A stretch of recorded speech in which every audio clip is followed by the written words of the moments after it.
Світ змінюється щосекунди. На сьогодні у світі 120 зетабайт інформації.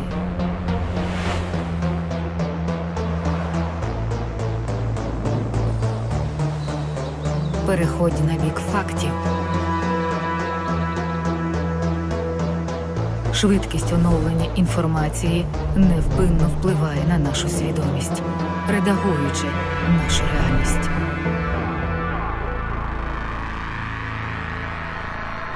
Ми живемо у світі фейків, маніпуляції та постправди. Будь відповідальним.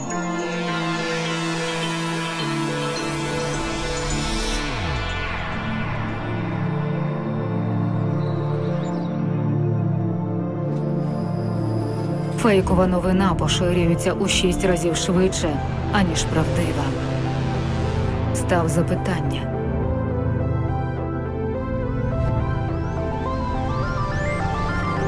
Відділяй факти від судження та емоцій. Ми опиняємося у пастці неправдивої інформації.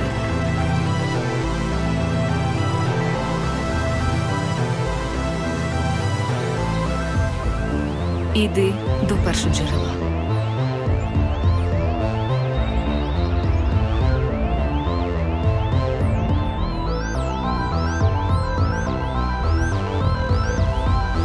Вдягай критичне мислення.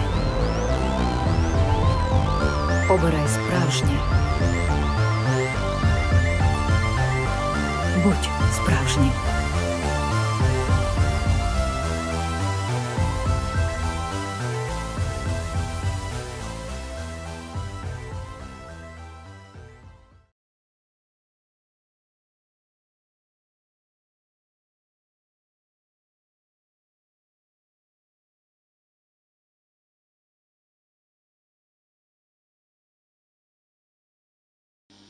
Друзі, доброго дня ще раз. Усі, хто до нас приєднався тільки, я нагадую, що ми розпочинаємо нашу антифейкову дискусію «Мода на факти».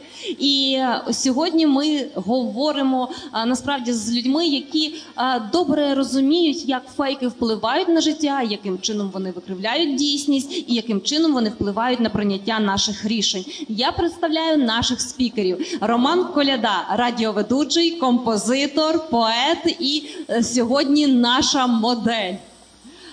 Оксана Максименюк, медіа-юристка, керівниця юридичного напрямку Інституту розвитку регіональної преси. Федір Лапій, голова Національної технічної групи експертів з питань імунопрофілактики в Україні.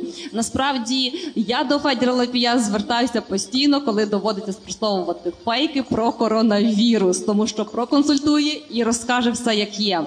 Це Ярослав Белінський, дизайнер, співзасновник та голова Асоціації Design for Ukraine. І Ірина Єгорченко, старша наукова співробітниця Інституту математики Національної академії наук України, кандидатка фізико-математичних наук.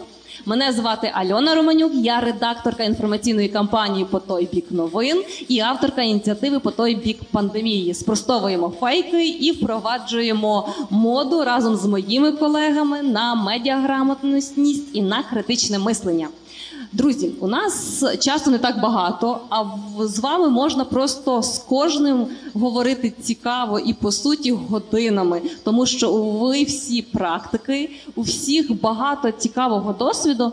Але я би хотіла у вас запитати, наведіть, будь ласка, якийсь ось такий приклад, один або два найяскравіші, які вплинули або на ваше життя, саме фейкової інформації, або на життя тих, кого ви добре знаєте. Тобто я хочу, щоб наша аудиторія зрозуміла, що фейки – це не десь там далеко, а це тут, біля нас, і це впливає на наші рішення, на наше життя, на наше оточення. Романе, прошу. Непроста насправді тема. Я не можу сказати, що якийсь фейк прямо особисто на мене вплинув. Але я можу сказати, з яким із них я найщільніше довший час стикався. Ну, передусім, це фейки російської пропаганди, оскільки ми з ним працювали і працюємо на Суспільному в програмі «Руський міф», яка існувала, і зараз у нас інший фактчекінговий проект, який теж починається, який називатиметься «Все потребує доказів». І ми теж будемо розбирати там усілякі кейси. Те, що особисто довкола мене дуже багато крутилося, оскільки я довго співпрацював з людьми, які працюють з аутизмом, то мені дуже довго довелося розбиратися з фейками, пов'язаними з щепленнями. Щеплення версус аутизм, щеплення версус інші хвороби, щеплення версус щось там іще. І оця от істерія антипрививочна, антищепленнєва, яка існує в мережі, це те, що довкола мене весь час, ну, скажімо так, м'яко вирує. Ну і, звісно ж, фейки пов'язані там з банківською системою. І ще одна річ прекрасна. Ціла купа шахрайських схем, правда? Шахрайські схеми, піраміди, власне, розводи найрізноманітніші. Тому що, знову-таки, в мене все через призму радіо. І ще одна програма, яку я веду, називається «100 тисяч». Це програма про фінансову грамотність. І там весь час так само доводиться спростовувати фейки. Ой, дякую. Насправді ти навів дуже такі яскраві факти. Передавай, будь ласка, мікрофон Федіру, тому що це тема антивакцинальників, їх треба, і я думаю, треба буде розвивати, але тобі противагу скажу, що насправді і про аутистів, так, і про дітей із іншими, про людей із іншими захворюваннями є дуже багато стереотипів, і люди в них вірять, і тому її піддають певній стигматизації тих чи інших людей. Пане Федір, з якими фейками ви найчастіше стикаєтеся, які впливають дійсно на життя людей, на здоров'я людей? Я вже підготував відповідь, думав розказати про фейк, який на мене впливає, а тепер доведеться говорити про А який інше. на вас впливає? Ну, буквально кілька днів тому я йшов по коридору з своєї установи, де я працюю, і колега, який мене знає, вирішив протролити і сказав: от іде сама щаслива людина. А він мені постійно скидає повідомлення про якісь там журналістські розслідування про мене, про мої статки і так далі. Я ж зупинився, кажу, що ще щось з'явилося. Мальдіви, острів, да? Що там новенького? Тому в даному випадку, але звичайно я зустрічаюся частіше за все, це питання вакцинації, це мій професійний інтерес. Ну а в епоху пандемії COVID-19, вже 15 хвилин тому пацієнти мені написали поради одного і вам відомого, скажімо, лікаря із Бомбея, на 3 сторінки, що він їй особисто відписав, як їй лікувати COVID-19. Тобто, і сказати, що більш, наприклад, важливіше або шоктальніше. Одні прийшли і пішли, інші з'явилися. І питання, коли закінчиться, відповідь – ніколи. А взагалі наслідки фейків, вони страшні в плані медицини? Скільки років ви працюєте вже в сфері медицини? Зараз згадаю. Років 30, мабуть, є. 28 чи 29 приблизно так. Тобто це треба просто порахувати. Наслідки фейків в медицині трапляються? Розгрібати ці наслідки?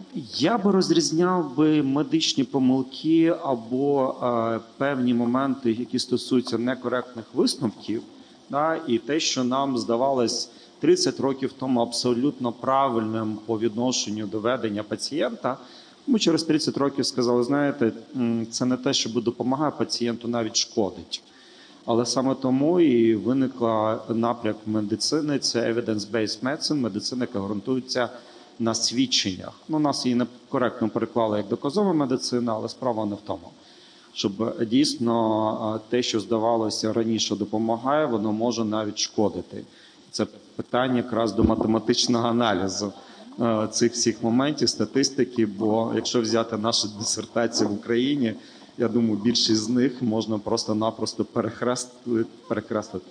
Так, я от такий, власне, і хотіла, бачите, вибудувати місточок, а ви зробили це за мене. Пані Ірино, фейки і наука, тому що, мабуть, цим і добра наука, коли є науковий метод, є якась гіпотеза, і будь-хто її може перевірити і, власне, зрозуміти, що це не фейк, або навпаки, що вона не спрацьовує і висновки неправдиві. І все. Тому що це відкрито, зрозуміло, є дуже чітка вибірка. А фейкомети, або ті, хто запускають фейки, вони, власне, і спрямовані на те, що повірте ж мені на слово. Як працюють фейки в науці? Чи є фейки в науці?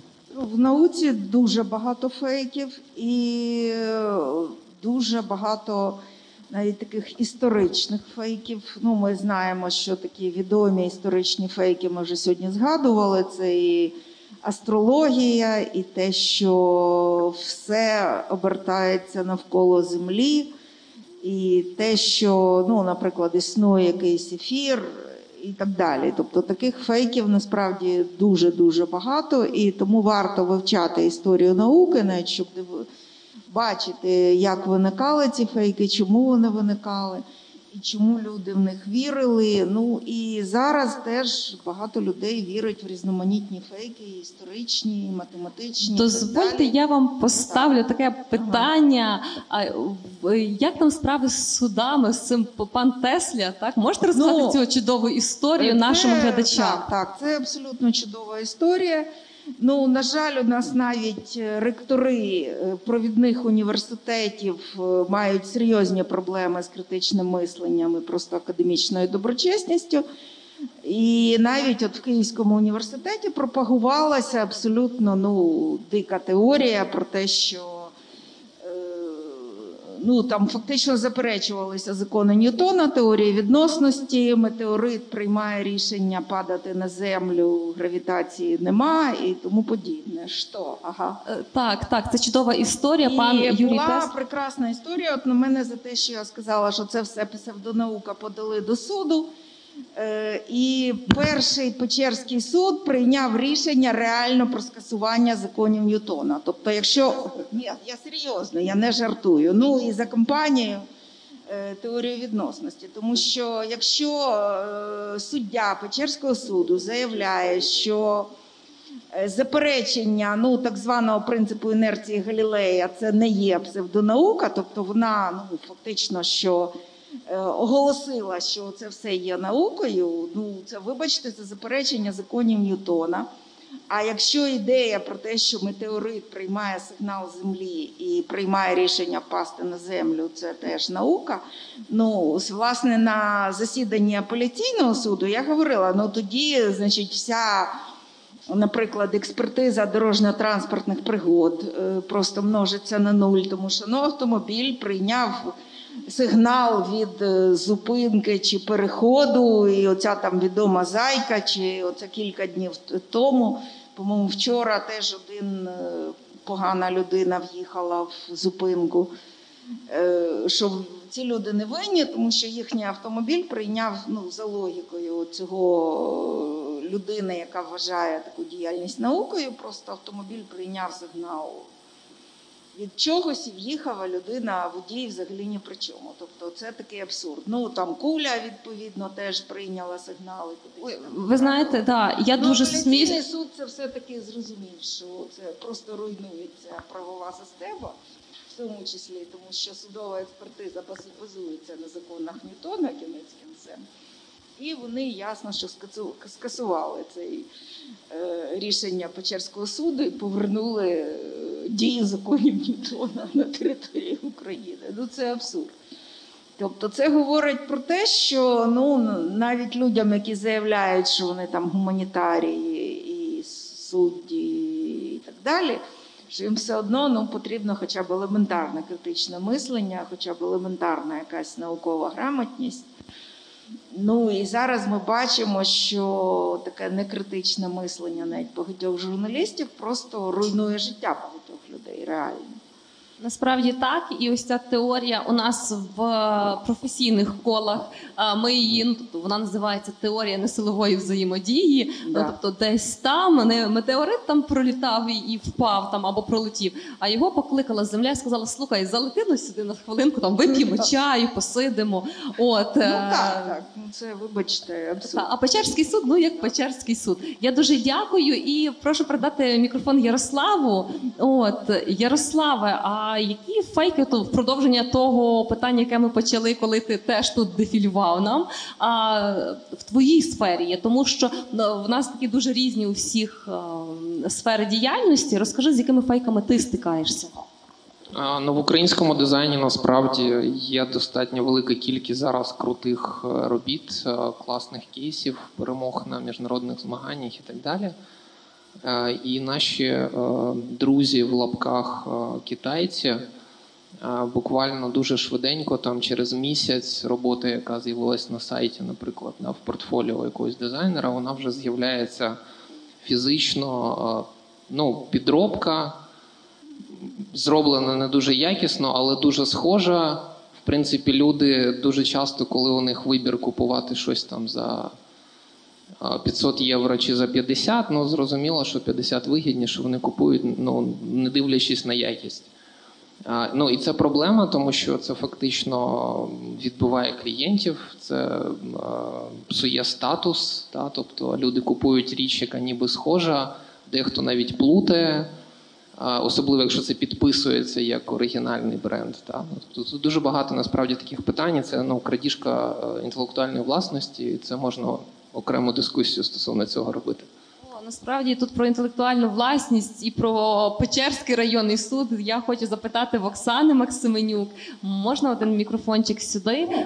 Оксано, я знаю, що ти часто стикаєшся з фейками у журналістиці, але я хочу тебе запитати, власне, про фейки інтелектуальну власність, так? Коли крадуть чиїсь матеріали і видають їх за свої, тому що, можна ж просто заробити, подумаєш. Коли придумують якісь речі, а потім, тобто абсолютно абсурдні, а потім їх Печерський суд спростовує.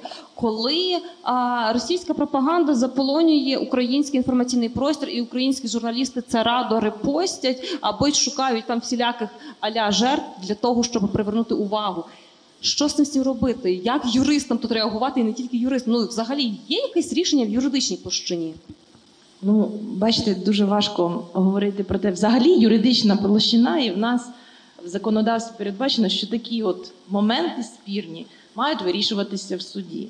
Але як Печерський суд правильно зазначив, слава Богу, що у нас таких судів не так багато. Дійсно, Печерський суд для мене це теж відкриття, тому що Печерський суд не тільки відміняє закони Ньютона, а він навіть визначає, у мене є кейс, який пов'язаний, також розглядалась справа у Печерському суді, стосувався він того, що одна особа порушила право іншої особи шляхом публікації особистих даних.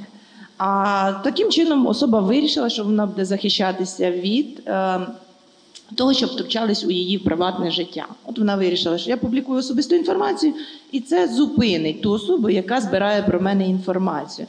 Логіка. І тут дуже цікаво, що суд бере до уваги аргументи якраз цієї особи, яка каже, що я, порушуючи право іншої особи, зробив це нормально.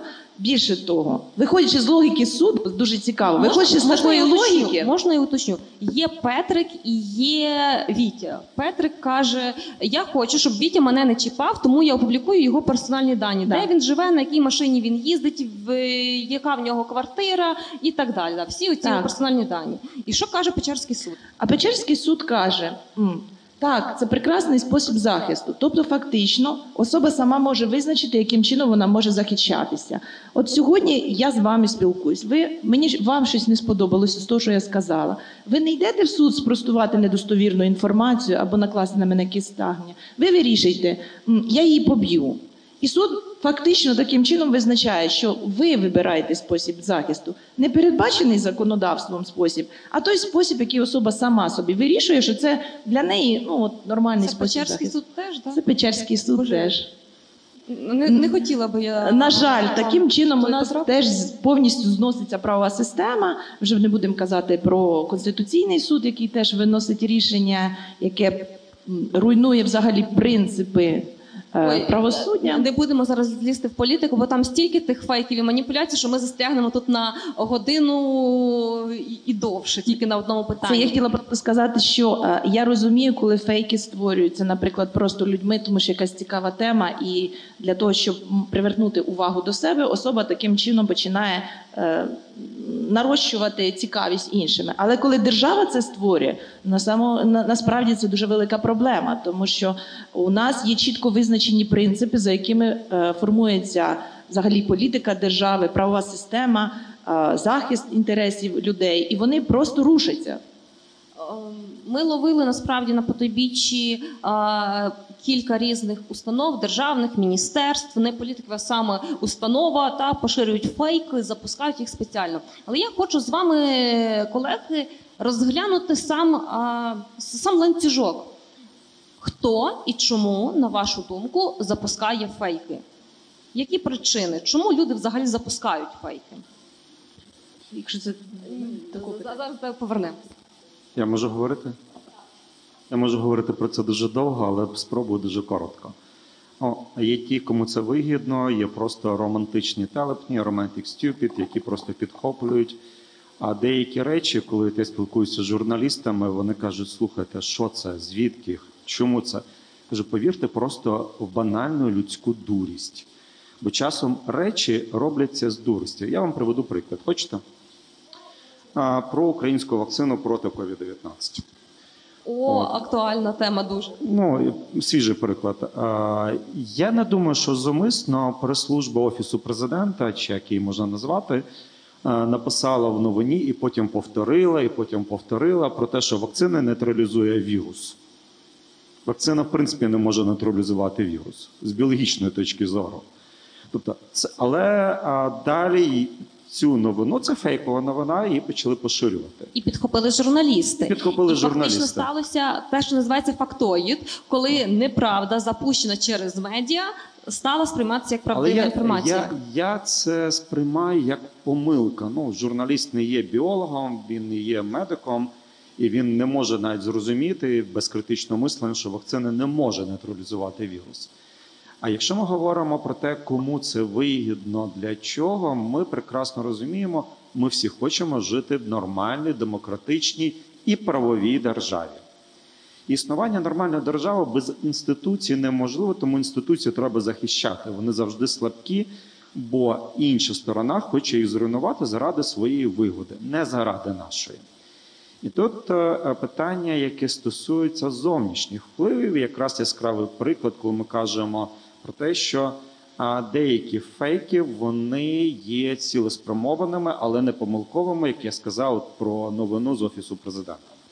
В 2017 році восени в American Journal of Public Health була опублікована результати наукового дослідження, статистичної обробки інформації. Тобто це було вивчення, публікація, це не мої там здогадки, про те, що в результаті аналізу повідомлень в соціальних мережах, а тут брали до уваги соціальну мережу Twitter, щодо контроверсійної інформації, яка стосується вакцинації. За результатами там дослідження, яке брало аналіз, там про Україну жодного слова немає. Тобто це не питання агресії запорєбрікової держави до України. Там просто взяли 2014-2017 роки. Більшість контроверсійних вкидів щодо вакцинації походять з IP-адрес, які знаходяться під Санкт-Петербургом, з Internet Research Institute, які фінансуються урядом країни запорєбріка, бензоколонки.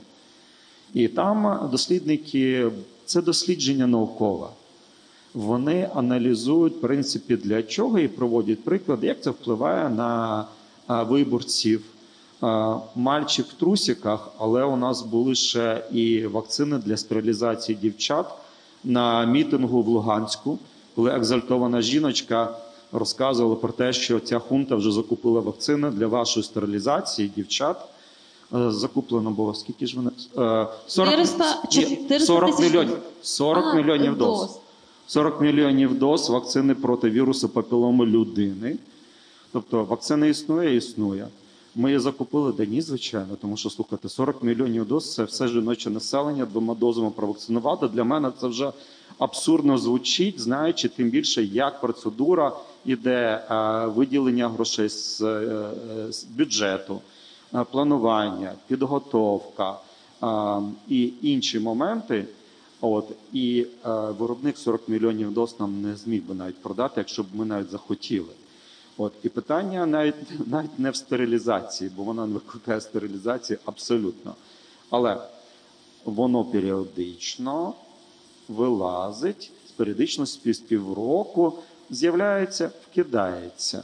І якщо от говорити про наукове дослідження, American Journal of Public Health, вони досліджували такі от фейкові новини, які стосуються ті ж самої вакцинації, і це безпосередньо вплив на ті чи інші країни.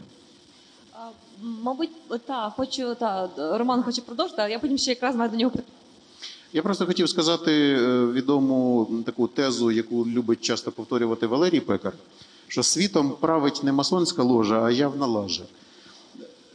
От це до питання корисних romantic stupid, так чемно кажучи, зрештою. Тому що я достатньо часто стикаюся в практиці, коли я бачу, в мене дуже велика френд-зона на Фейсбуці, і френд-стрічка насичена дуже інформацією. Я дуже часто бачу, коли на перший погляд абсолютно притомна людина постить щось таке, що в мене там просто кров з очей моментально і вуха відпадають. Пишу, що ти робиш? Ображаються.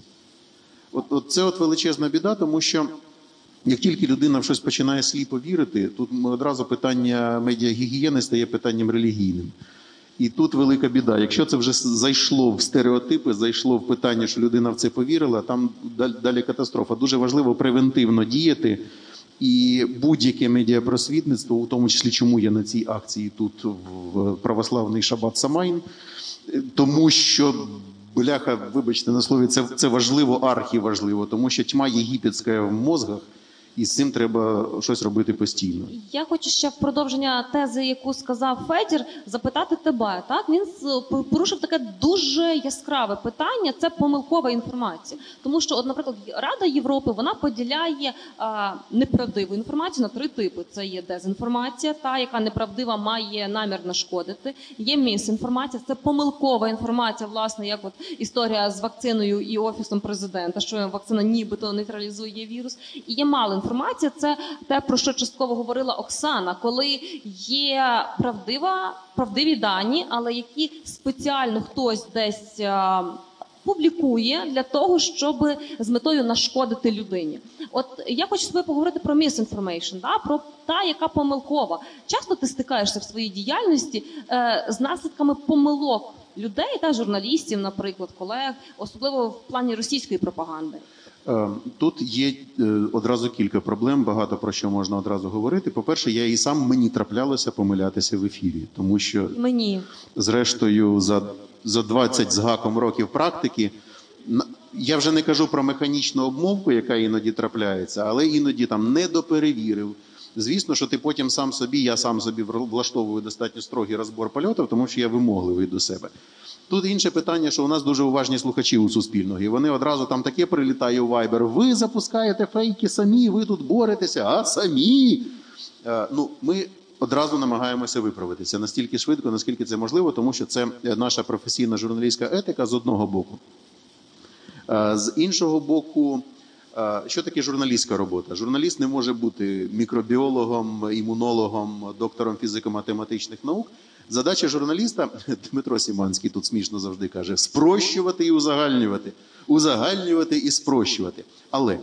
Але для мене є межа, коли простота стає хуже воровства. Цю межу найчастіше доводиться визначати інтуїтивно, десь на рівні журналістської чуйки. Величезна проблема, коли пишуть зараз журналісти багато вимушено про вакцини, про COVID-19. Свого часу, коли дуже на часі була тема Томосу, стільки катастрофічних, як би це так сказати, дурниць, невимушених дурниць, просто тому, що людина не знає.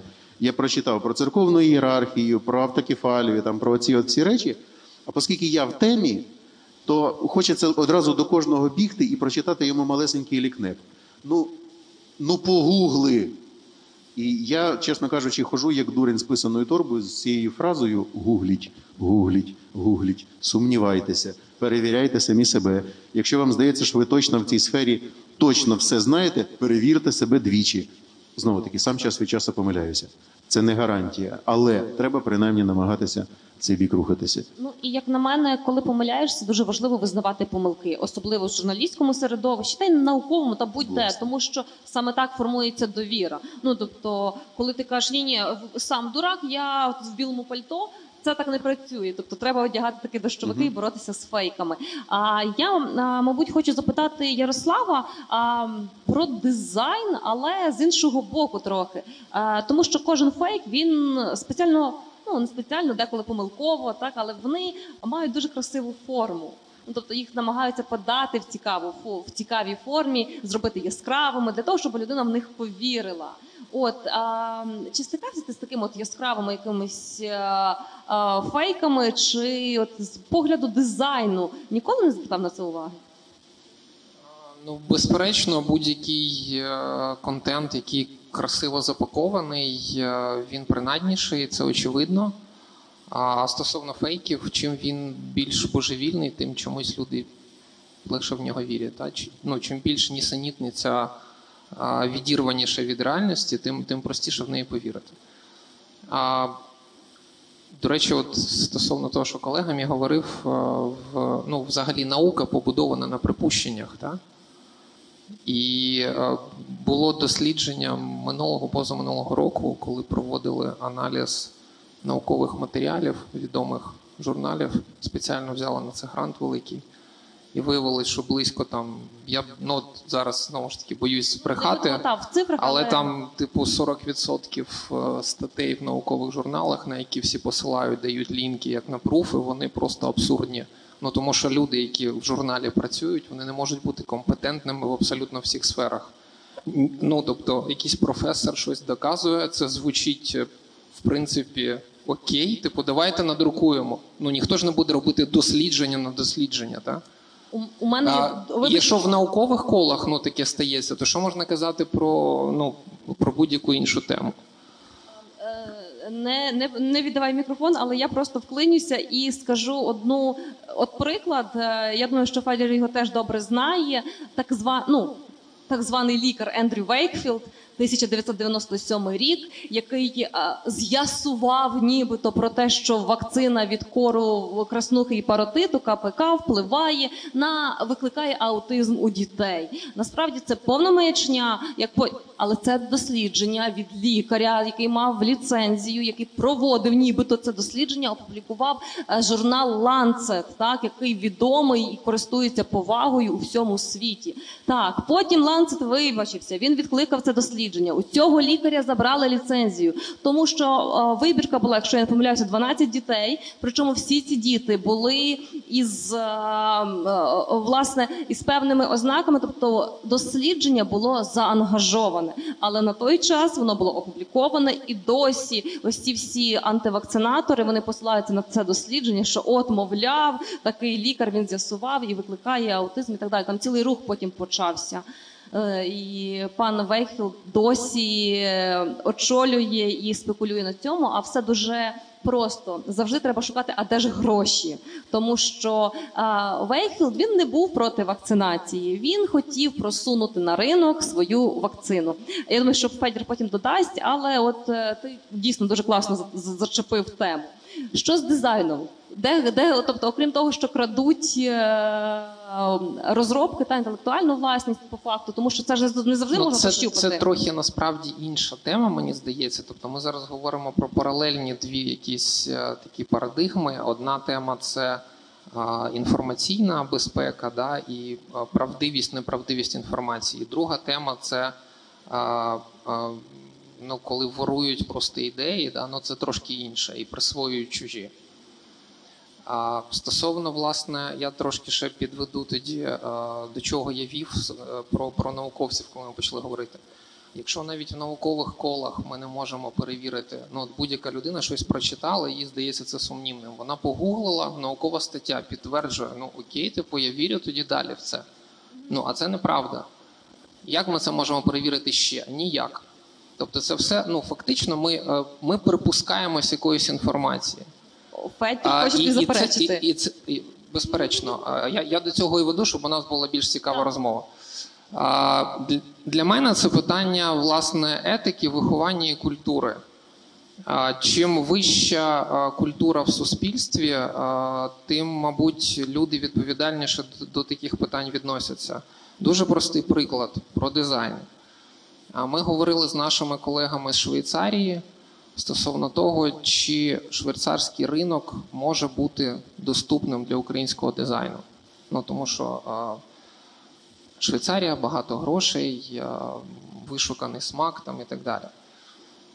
Ні, не може. Чому?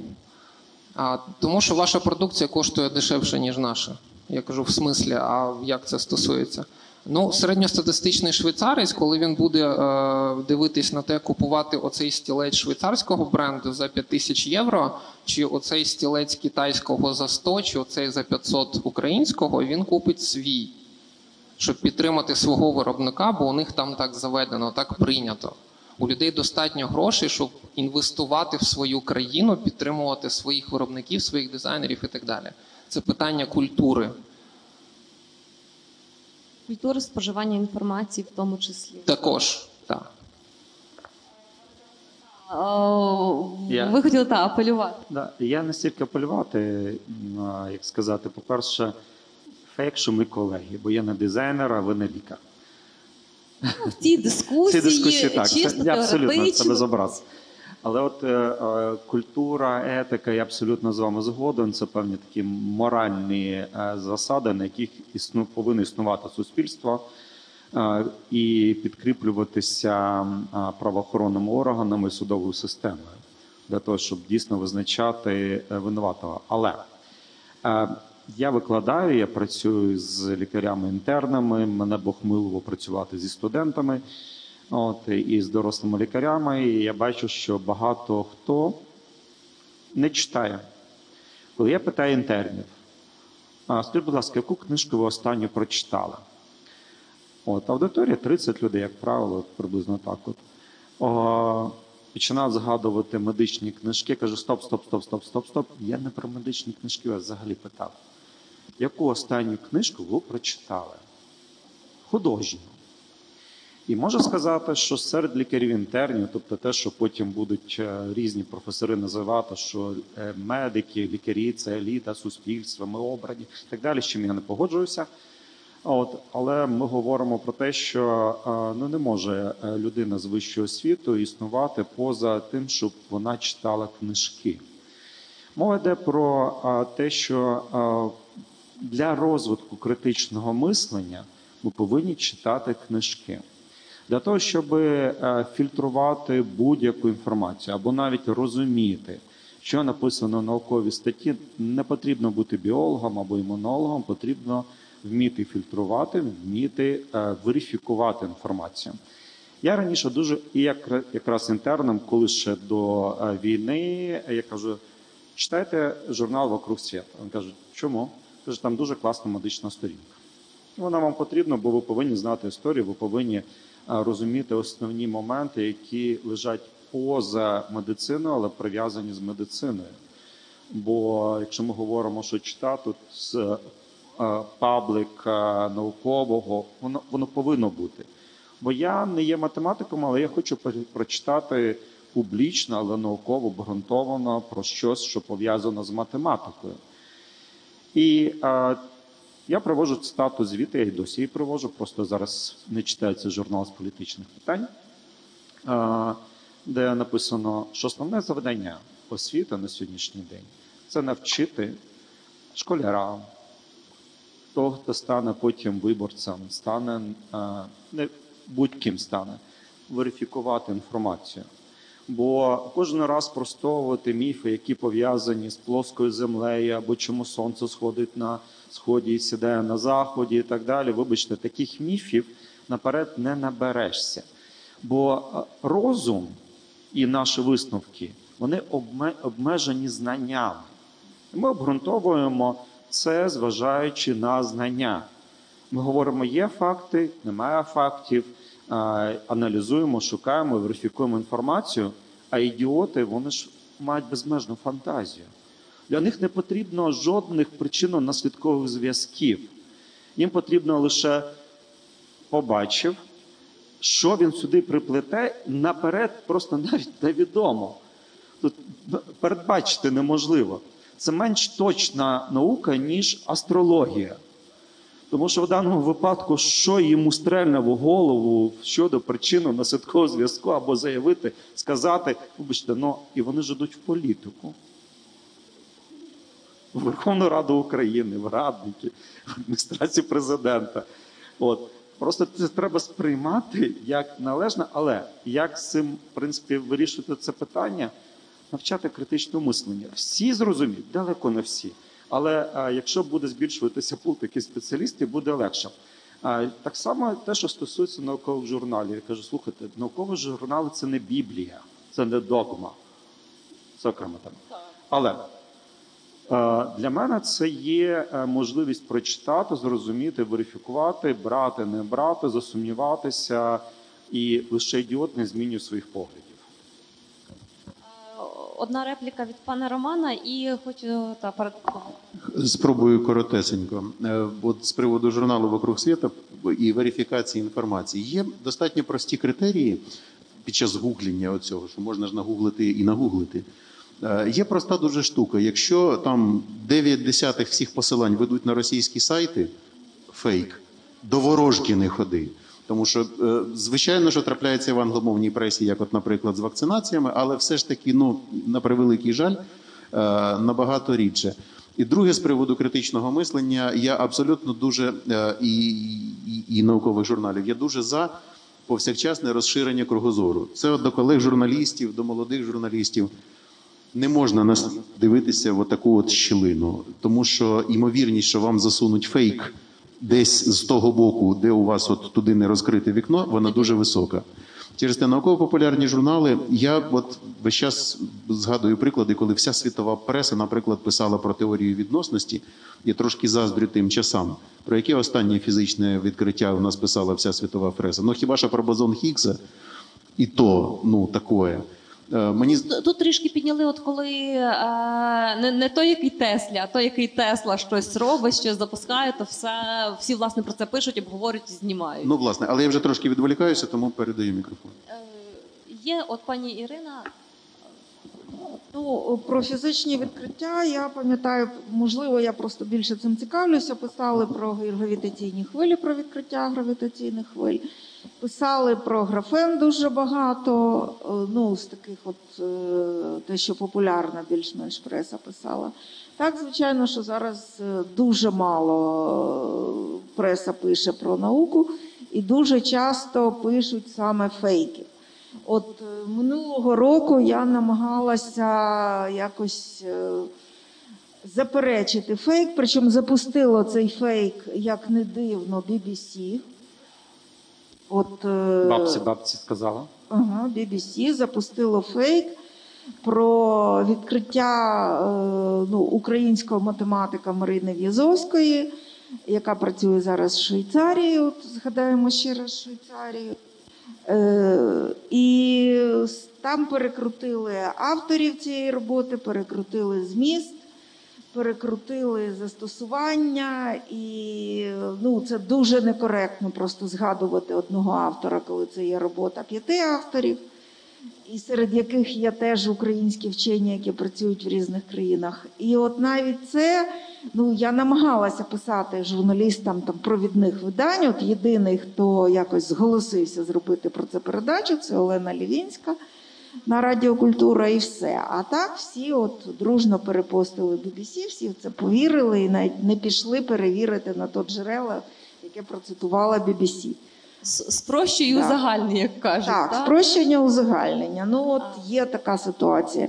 І у нас також велика проблема, те, що у нас зараз дуже багато студентів іде вчитись на журналістів з твердим переконанням, що їм взагалі нічого вчити не треба. Тобто я навіть чула таку думку, що чому варто йти на журналіста і на психолога. Добре, тому що там не потрібні ніякі шкільні предмети, не потрібно нічого вчити. І тому така гарна спеціальність. Ви знаєте, я викладаю в інституті журналістики, і в мене є цього року, я взагалі з магістрами працюю, а цього року в мене є бакалаври перший курс. Тобто це прям такі глина. І я ж їм, окрім того, що даю їм теорію, ми розглядаємо практичні кейси, я розповідаю про свої факапи, тому що важливо, щоб вони вчилися на чужих помилках, можливо, дасть Бог, вони не будуть їх повторювати в майбутньому. І в них є, я їм дала індивідуальне завдання, яке вони мають виконати впродовж семестру, зробити журналістський матеріал, я вчу їх подавати запити на інформацію, вчу їх перевіряти інформацію, вчу шукати експертів, так, тому що ж треба з кимось консультуватися. На що мені одна студентка вчора каже: ми ж першокурсники, як ми маємо виконати таке складне завдання? Якщо ви не можете виконати таке завдання, то вам в журналістиці робити нічого. От насправді є проблема з журналістською освітою. Я сама за освітою журналіст, і тут питання насправді до того, чого хоче людина. Тому що у кожній сфері є свої профани, є ті, хто нічого не хоче і просто нічого не робить. Але давайте перейдемо від помилок до Оксан, ти ще хочеш щось додати? Так, я хочу поговорити якраз, ми говоримо... Про журналістів. Про журналістів, так. Просто я займаюся, велику частину роботи проводжу якраз з журналістами. Ми навчаємо, і наша організація навчає журналістів і в написанні матеріалів, і в збір інформації, і перевірка. Я особисто проводжу допублікаційну експертизу тих матеріалів, вже готових, що зробили журналісти, як підготували. І хочу вам сказати свою думку, що... проблема полягає навіть не в роботі журналіста, а в банальній лінії. Просто лінь перевірити. Коли мені журналіст, я задаю запитання, що ось ця інформація, як ви перевіряли, ми перевірили в реєстрі судових рішень. Я кажу: добре, я відкрила реєстр судових рішень, там взагалі інша інформація. В мене журналістка готувала, каже: там фігурантів посадили за вбивство. Я заходжу в реєстр, ухвала починається рішення з того, що там особу розглядають справу про вбивство, змінюється кваліфікація, і в кінці рішення вже пишеться, що перекваліфіковано вбивство на тяжке тілесне, і відтак його умовно оскільки потерпіла сторона забула заяву, звільнено. А журналістка пише, що посаджено за вбивство. Кажу: так як ви перевіряли? Ой, я не дочитала. І проблема полягає навіть не в тому, що немає інформації. Я розумію, що ми обмежені в часі. Настільки швидка зміна інформації і кількість тієї, яка існує в просторі, мені здається, що це основна причина того, що з'являються фейки, маніпуляції, дезінформація. І критичне мислення є у людей, а вони його просто не включають, бо немає часу на цьому зупинятись. Я хочу сказати зараз, апелюючи до аудиторії, тому що журналісти не повинні, медіаграмотність у журналістів повинна бути за замовчуванням. 100%. Але насправді є одне просте правило, воно ж професійний стандарт. Це перевіряти інформацію мінімум із 2 джерел. Для наших глядачів і в залі, і за екранами моніторів хочу навести простий приклад. Коли за вікном, коли хтось один вам каже, що за вікном іде дощ, а інша людина говорить про те, що дощу немає, ваше завдання не думати, кому ж мені повірити, Петі чи Віті. Ваше завдання виглянути у вікно і подивитися, йде там дощ, чи там його немає. Переходимо до завершальної частини нашої дискусії, бо просто я боюся десь на чомусь дуже сильно зачепитися, бо тему можна розвивати і розвивати по кожній із сфер. Що робити? Окей, у нас є фейки. Вони все життя були, вони будуть, вони нікуди не зникнуть. Тому що це з часів стародавньої Греції, стародавнього Риму, вони були завжди. В іншій формі. Окей. Є, коли це помилкова інформація, є, коли направляють цілеспрямовано, тому щоб комусь нашкодити, щось змінити, сформувати якесь ставлення до чогось. Що робити людям? От простим нам, користувачам, які не хочуть поширювати фейки. Що робити? Не сліпо постити, а перевіряти інформацію. Це головне правило. Приймається. Тому що я дуже люблю приклад такий. Коли вам кажуть, ви маєте пригнути за вікно, ви ж не пригаєте за вікно, ви включаєте свій розум і думаєте над тим, навіщо мені це потрібно робити і чи я маю виконувати. Тобто ви не виконуєте сліпу дію. Точно так же і тут. Ви маєте замислитись на тому. Тим більше, як правило, всі фейки, дуже мало фейків, глибоких фейків, які дуже важко перевірити або навіть зацепитися в тому, що в цій інформації може бути неправда. Як правило, та інформація, яка подається, вона і фейки створюються неякісно, і одразу одна зачіпка на поверхні завжди є. В продовження теми дуже коротка ремарка, передаю слово Ярославу. Про те, що коли стрибати за вікно, ви ж будете перевіряти. Ну, коли всі йдуть в депутати, вам не обов'язково туди йти. Подивіться, та що належить до обов'язків депутата, і подумайте кілька разів, на хіба воно вам потрібно. Ярославе, тобі слово. Да, наведу от такий простий приклад. Я в силу професії фактично часто займаюсь, викладаю і говорю про креативність, про тему креативності. І дуже багато книжок на цю тему читаю, постійно купую щось нове, коли з'являється. І в цій темі є один великий фейк, який знають всі присутні, що мислення людей ділиться на, ну, тобто ми всі мислимо лівою, правою півкулею, так? Права відповідає за креативність, ліва за раціо, так? Хто знає про цю теорію? Підніміть руку. А чи знаєте ви, що це повна нісенітниця? В кожній книжці по креативності вона починається з цього параграфу. Кожна книжка. Я не зустрічав жодної, яка б це спростовувала. І всім зручно, всі цим користуються. На всіх лекціях всі лектори про це говорять. І я завжди з цього починаю свою лекцію, кажу, всі знають, всі такі, да, ми знаємо. Я кажу, забудьте. Ні, так це знаєте і вірите, це ж не одне і те ж тобто, якщо саме. навіть зайти в Вікіпедію і просто нагуглити, як працює мозок, там буде купа посилань на останні дослідження там, попередніх 10 років, які це спростовують. Мозок – це не оце про чорно-біле, 1-2. Це не бінарна система, вона значно складніша. Але чомусь всім зручно. Ну і тут питання, ви будете приймати оцю зручну позицію, ми говорили про спрощення. Це той випадок, коли спрощення не працює на краще. Так? А інколи потрібно бути складним. І ви або займаєте позицію нести ці знання і постійно про це розповідати, такі, я не знаю, бути Дон Кіхотом, да, боротись з цією неправдою, неправдивістю і з фейками, або ви займаєте позицію більш легку і просто погоджуєтесь і вважаєте себе розумнішим за інших і робите це мовчки. Якось так.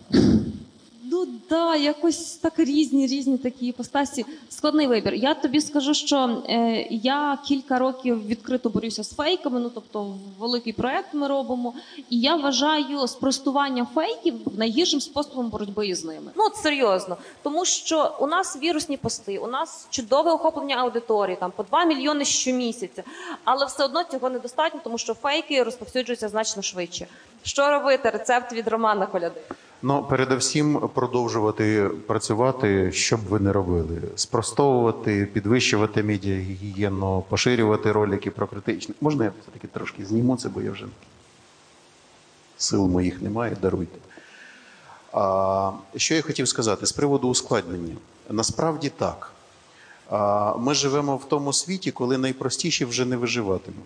Ми мусимо ускладнюватися, зокрема ускладнювати свої мисленнєві механізми. Або виживатимуть, але як абсолютно керовані пікселі в системі, яку напругу на вхід подали, тим кольором і загорілися. Все, на цьому наші функції будуть обмежені, а це точно не те майбутнє, якого мені особисто хотілося. І тут є ще достатньо складна штука, я вже сьогодні торкався релігійних питань, релігійних в лапках. От я хочу зараз трошки в цю сторону іще піти.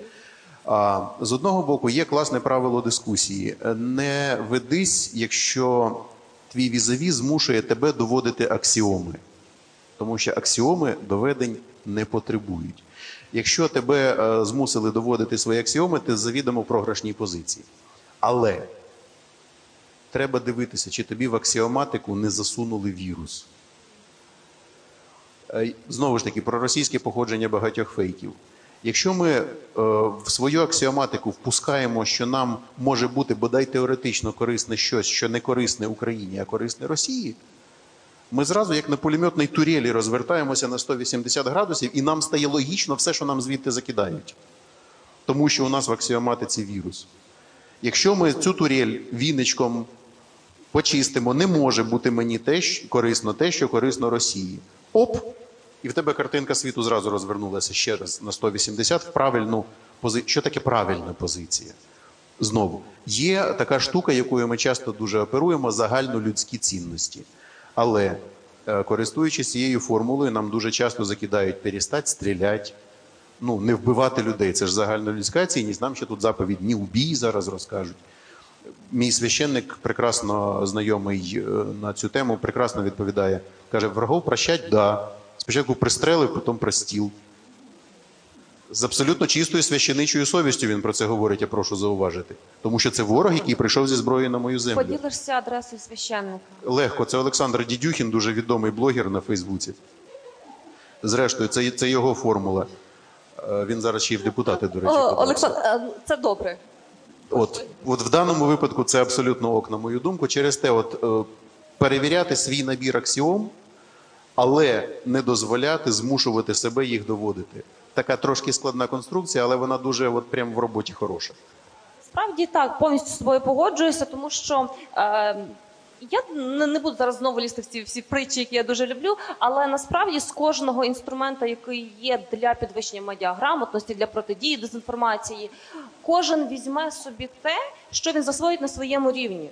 Хтось буде там не поширювати, просто є якась інформація, і людина просто не поширить те, що їй прислали у Viber, і цього вже буде достатньо. Цього вже, власне, Я думаю, це буде половина того, що було поширено, що повірили, уже пропаде, а може й більша частина. Хтось буде читати книги і буде розуміти, стоп, а мене ж можуть тут мені видавати насправді абсолютно абсурдний факт за правду, який давно спростований, але просто всім лінь перевіряти, а я полізу і перевірю, я полізу і зроблю більшу роботу. Хтось поліз в аксіоматику і зрозумів, що... Пробачення, але в книжках художній літературі також є фейки, тому треба бути уважним, коли ти читаєш таку літературу. Це по-перше. не... По-друге, треба банально Намного дивитися, популярно. хто видав книжку. Ще один прийом медіаграмотності. Ні, Ти треба і читаєш книжки. монографію з дуже правильною назвою, там монографія з того.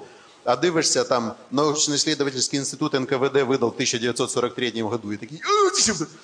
І зразу... Трясця, Да. І про виглядання у вікно, я потім віддам мікрофон і, напевно, вже не буду говорити. Класичний факап моєї колежанки, журналістки, вона читала прогноз погоди, в студії немає вікон. Вона читає, сьогодні в Києві сонячно, там та-та-та-та-та-та-та. Заходить генеральний директор в студії, мокрий, як хлющ. Каже, Іра, у вікно визирайте. Дякую. Да, вікна в студію. Спочатку репліку, тому треба читати більш, ніж одну книжку за життя. Бо, власне Буквар кажучи, і та синенька. Бо коли ти, в принципі, свій світогляд якби ґрунтуєш лише на одній книжці, а потім читаєш ще, то ти розумієш, що, мабуть, є інші точки зору і починаєш краще фільтрувати. Тобто між доступом до інформації і між усвідомленням інформації, сприйняттям інформації є все ж таки різниця. А щодо рецептів, я думаю, що всі погодяться з тим, що єдиного рецепту, мабуть, немає. Я, знову ж таки, згадую закони Мерфі не про бутерброд з маслом, а ту частину, я вже не пам'ятаю, яку саме, де написано про те, що якщо прийняти за сталу величину кількість розуму у світі, то зростання населення планети і розподіл може відрізнятися. І ми говоримо про те, що, в принципі, це виклики, які ніколи не зникнуть. Нам з цим жити, це треба прийняти як аксіому. Для того, щоб, в принципі, розуміти, як зменшити шкоду. Тобто ми не говоримо про те, що кожен фейк спростовувати. Це абсолютно, знаєте, як дурна робота. Просто-напросто це відволікання. Можливо зробити, як зменшити шкоду і, власне кажучи, зробити пул спеціалістів, які зможуть навіть не протистояти, а говорити про те, що я Дмитра добре знаю і багато приводжу його цитат Симанського Крипуна. Я говорю про те, що хто повинен бути джерелом інформації для пацієнта? Лікар. Я один, мабуть, на багатьох лікарів, які говорять, слухайте, залишіть засоби масової інформації в спокої. Вони не причина ваших бід. А як же вони написали? Да вони до вас приходять наступного дня і питають вашу думку. Якщо вони вам не вірять, це питання не до них, а до вас. І коли ми говоримо, окей, що робити, як зменшити вплив, Федір, що ти робив з 29 на 30 листопада 2013 року серед студентів? У мене був там час вільний. Але коли ми говоримо, окей, як поміняти ситуацію, я пояснюю дуже просто.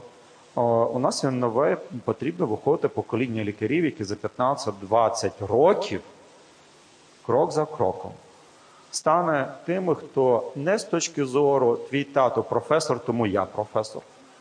Не з точки зору твій тато директор і я директор стану. Не з точки зору те, що ти просувався, бо ти був лагідний, бо така система у нас кар'єрного зросту в вузах, ректорів і так далі. А з точки зору, що є плюралізм думок, є пошук, є незалежність, є автономізація. А саме головне, в принципі, розуміти, так що ж там в інших країнах. Кажу, я був за безвіз, і зараз за безвіз по одній простій причині. Бо коли в 2018 році у нас 35 лікарів поїхало в Любляну на Європейську академію педіатрії конгрес, до того їздили як науковий туризм одні професори, фірми возили. І вони далі, ніж сателітний симпозіум від фірми не ходили, вони англійською не розмовляють. І тут приїхало 35 лікарів. Кажу, слухайте, а чому ми таке в Україні не робимо? Виявляється, їх професори відрізняються від наших професорів. З ними можна дискутувати, розмовляти, випити каву, вина, зробити спільні проекти, притягнути їх в Україну. І, в принципі, це те, що змінює. Тому що це розвиває світогляд, змінює формує критичне мислення, і ти вже розумієш, що по аналогії з іншими фейками, коли я питаю, скажіть, будь ласка, хто з вас тут присутніх, тих, хто нас присутні в інтернеті, не чув про скрежет зубами, ідіть здавати на гельмінти? Коли я питаю інтернів, скажіть, будь ласка, чув? Да! Скажіть, будь ласка, в якому підручнику ви це прочитали? Всі мовчать. Народна мудрість, так Вони говорять. кажуть, ну як? Ну це ж всі знають, загальновідомий факт. Я кажу, дивіться, викладач вам міг що сказати. Дурню. Ви його перевіряли? Як правило, ні. Ви знаєте практично, що скрежет зубами ознаки гельмінтозу, які до скрежету зубами жодного стосунку немає. Насправді. Я про це й говорю, що робити з лікарями? Степ бай степ, крок за кроком, розвивати критичне мислення, Це відкривати як інші Мойсей, світи. 40 років водив народ по пустелі. Та? Ну, тобто, поки не пройде покоління, поки не зміняться підходи. У мене за І плечима тому, 3 так. майдани. І не останній це. Можна я трошки Так, скажу будемо так. зміна поколінь. Насправді треба на це звертати особливу увагу і казати про критичне мислення дуже важко, тому що на сьогодні в школах і в багатьох школах вчитель, от все, що сказав, це правда. І ти не можеш ставити під сумнів, ти не можеш включати мислення критичне, інакше, ну, то, що оцінку погано отримаєш, то таке, але тебе зацькують в тій ж школі. Тому тут треба змінювати підходи не тільки в дорослому житті, а й в викладанні. Тут Я проблема. хочу запитати, ну насправді передавайте, будь ласка, мікрофон пані Ірині, що робити, і головне, а хто це має робити? Мені здається, що все-таки Давайте в нормальному суспільстві це мали б робити там різні міністерства, університети, інститути і так далі, але, на жаль, вони цього чомусь робити не хочуть. І у нас от навіть міністерство намагалося поширювати оці фейки. От про півкулі, ну якось вдалося їх колись примусити припинити цю діяльність, тому що дуже багато таких фейкових педагогічних методик на цій темі пасуться. Хоча є література, і дійсно там за хвилину можна погуглити, побачити, що це неправда. Але навіть багатьом вчителям в голову це не приходить, от перевірити, і вони починають поширювати абсолютно якісь такі абсурди. І, на жаль, от така система, сучасна система освіти, де ведуться розмови про те, що знання не потрібні, потрібні м'які навички. От кожен цим розуміє, це один з цих фейків. Про непотрібність знань, про потрібність лише якихось там лідерство. Яке може бути лідерство у людини, яка нічого не знає сама по собі? От я не дуже розумію. І от є такий теж популярний фейк в освіті, що там не потрібна математика, що існують от такі уявні гуманітарії. Ну, хоча насправді ці уявні гуманітарії, які просто припинили десь в 5 класі вчитись, і вони здатні вихоплювати лише якісь шматки інформації, щось там зазубрити, щось десь почути. Це не гуманітарії. Вибачте, гуманітарії – це люди, які знають багато мов, які знають там історію. І це, я не впевнена, що це легше, ніж математика. Скоріше за все, це значно складніше. Ну, така справжня гуманітарна наука. Що робити? Ну, вчитися. Тобто зрозуміти, що потрібні знання. І що не треба забезпечувати дітям легке життя. Тобто зараз у багатьох людей такий підхід, що хай дитина не париться. Вона там сидить і буде там гратися і так далі.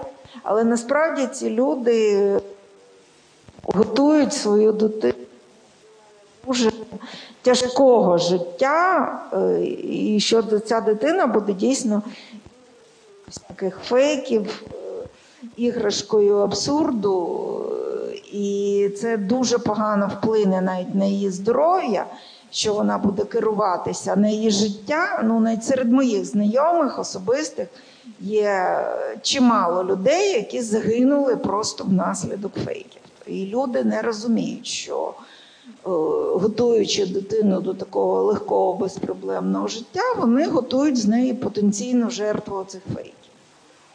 Насправді будемо завершувати, але я погоджуюся абсолютно з усіма про те, що розвивати ерудицію – це важливо, читати – це важливо, тому що чим більше ми сприймаємо інформацію і критично сприймаємо, піддаємо сумніву, а чи дійсно це може бути правдою, чи це, можливо, вигадка. Від цього залежать наші рішення і, власне, наше майбутнє, і майбутнє нашої країни. Ми тут наїхали і на лікарів, і на вчителів, і на систему, і на політиків.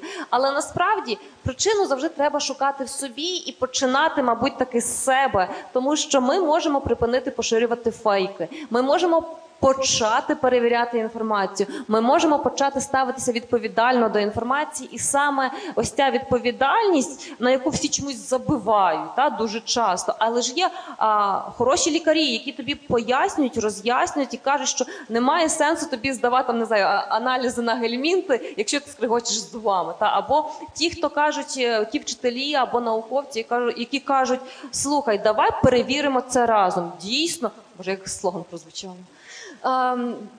Тобто, тому що є люди, які навпаки заохочують цей розвиток критичного мислення. І важливо, щоб таких практик ставало більше. Треба показувати, мабуть, своїм прикладом. І я передаю слово Мар'яні, керівниці цього проекту, ідейній натхненниці, оскільки я знаю, що у фонді Богдана Гаврилишина є окрема історія про відповідальність. Так, власне, і дуже правильно, що нам всім потрібно проявляти відповідальність щодня і дивитися на себе. Підходити у дзеркало і дивитися, а що я можу сьогодні зробити, який мій крок, і навіть маленькі кроки важливі. І, власне, фонд родини Богдана Гаврилишина 19 жовтня ініціював запровадження в Україні Всеукраїнського дня відповідальності. У нас був дуже чудесний онлайн-марафон, який можете на сторінці фонду побачити. І співмодератором був пан Роман Коляда. Дуже дякуємо. Що хочу сказати, що важливо, щоб ми всі дивилися на себе, проявляли нашу відповідальність і так само були вдячними всьому, що ми бачимо навколо нас, і поширювали правду, говорили правду. Сьогодні ж так само хочу дуже подякувати всім спікерам, оскільки, власне, говорити лише про інформаційні фейки і як вони заходять – це один аспект. Але важливо говорити глибоко, говорити вдумливо. І те все, що сьогодні лунало на панельній дискусії, я не знаю, це не на одну статтю, насправді. І, мабуть, не на одну дисертацію наукову. Дуже вам дякую. Також я дуже дякую наша перша частина, яка поєднувала моду і медіа, і інформацію, і фейки. Важливо, щоб креативність, творчість говорила ті речі, які потрібно доносити до суспільства. Я сама соціолог і займалася темою вивчення соціального самопочуття людей. І, власне, те, яку інформацію люди отримують, і скільки позитиву, зрештою, отримують ззовні, тому в мене прохання також до медіа, побільше позитиву в просторі. Давайте робити хороші новини. Хороші новини. Тому і давайте творити, щоб краще творити. І в нас є такий лозунг «More fashion, less fakes». Тому давайте справді більше творчості, більше креативності і менше фейків і неправди. Від фонду родини Богдана Гаврилишина ми хочемо подякувати Міжнародному фонду відродження, який підтримав цей проект. Так само дуже вдячні приміщенню, в якому ми зараз знаходимося, «Перемога Спейс». Ми зараз в самому серці Києва. І це так само хороший символ. Дякую всій команді, всім нашим панелістам, дизайнеру Галині Васяній, скрайберці Юлі Кнюпі, Альона, тобі, ти знаєш, люблю. Дуже всім дякую. І так само дуже дякую режисеру події Ані Зотєвій. Дуже дякую, що ти включилася, тому що технічна сторона і те все, що ви, друзі, маєте можливість бачити зараз в прямому ефірі, це все дуже важливо. Дякую гостям. Ми так само викладемо на сторінках у Фейсбуці і поширимо ще раз декларацію відповідальності людини, створену Богданом Гаврилишином, зможете ознайомитися. Якщо у вас будуть питання, пишіть в коментарях, пишіть, до кого ви їх Організуємо ставите. ще одну дискусію. Так. До зустрічі всім.